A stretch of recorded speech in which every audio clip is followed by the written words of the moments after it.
In today's supersport world, the ZX-6R has ruled almost alone. The Gixxer? Dead. The R6? Discontinued.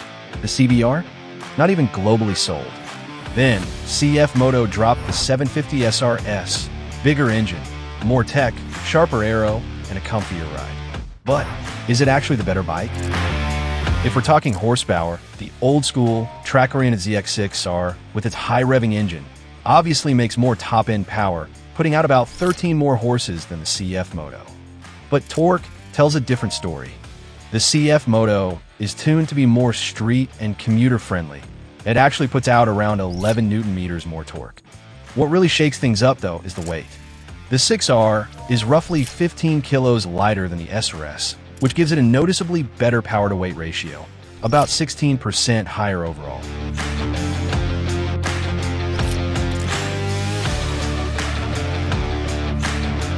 Under the fairings, both bikes run an inline 4 with a conventional flat plane crank.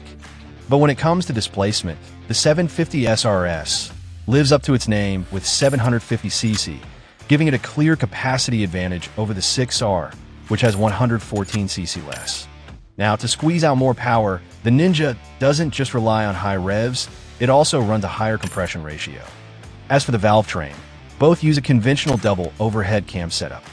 And sending power to the rear wheel is a 6-speed gearbox with a slip-in assist clutch. Now, let's take a look at the color options and do a quick sound check too. The 6R comes in two colors, lime green and matte gray.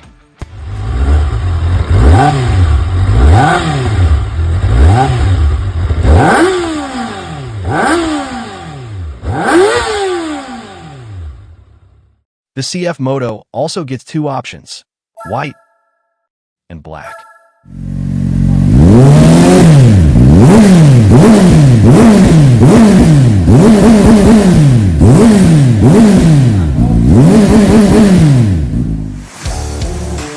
The 750SR-S, which CFMoto markets as the more comfort-oriented sport bike, actually brings more features to the table than the 6R.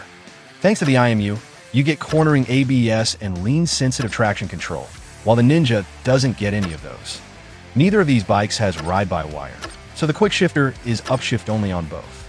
Wheelie control is tied into the traction control system, and there's no engine brake control here either. Both come with a TFT display and smartphone connectivity, but CFMoto takes it a step further. You get keyless ignition, and your phone can actually act as the key through NFC or their dedicated app. And that's not all. It also comes standard with cornering lights and a tire pressure monitoring system. Moving on to the chassis, you can clearly see the 6R's track-focused DNA. It runs an aluminum perimeter frame, which is lighter and offers greater rigidity and stability for sharper handling, although it's more expensive to manufacture and repair. Meanwhile, the CFMoto uses a trellis frame made from steel. Up front, both bikes get fully adjustable forks, show on the 6R and KYB on the CFMoto. At the rear, though, the CFMoto shock only offers preload and rebound adjustment, whereas the 6R gets full adjustability. For stopping power, both run dual 4-piston radial calipers at the front, Nissan on the 6R and Brembo M4 on the CFMoto. They're running the same tire setup, 120 at the front and 180 at the rear, and both carry a 17-liter fuel tank. The 6R, being the more track-focused machine, comes with a taller seat height and a noticeably more aggressive riding position with lower clip-ons, higher foot pegs, shorter wheelbase.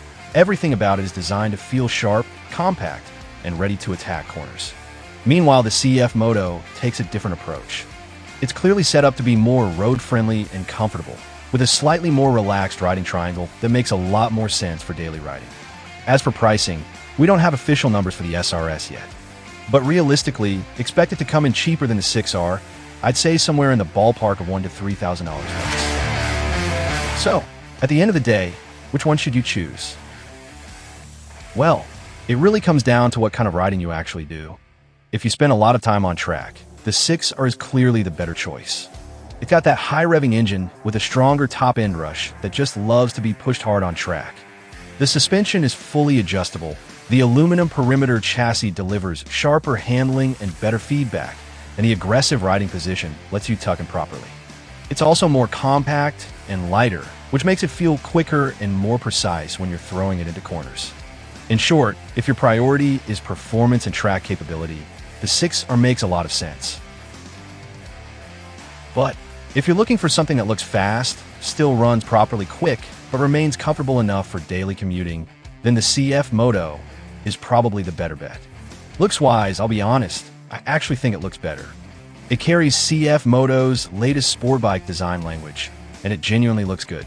You've got that wild quad exit exhaust under the seat, single-sided swing arm, aero wheel covers, front winglets, and the bodywork has actually been wind tunnel tested, so it's not just there for show. The engine is bigger in displacement, but it's tuned to deliver stronger low to mid-range torque, which is exactly what you want for real-world road riding.